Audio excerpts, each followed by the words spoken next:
নমস্কার বন্ধুরা, সুস্বাগতম।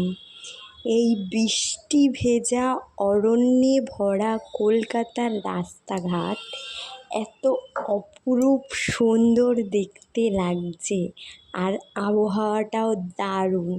তার সঙ্গে বাঙালির আবেগ আর ভালোবাসার জায়গা কলকাতার বিখ্যাত নন্দন। সেখানটায় গেলে তো মনটা এমনিই ভালো হয়ে যায়।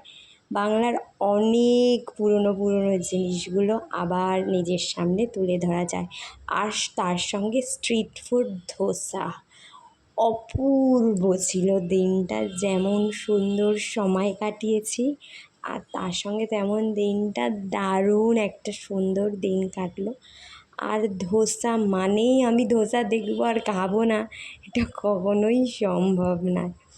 তারপরে বাড়ি ফিরে আস্তে আস্তে একটু ঘটি গরম খেয়ে নিলাম। আজকের জন্য এইটুকু, দেখা হচ্ছে পরের ভিডিওতে। Thanks for watching.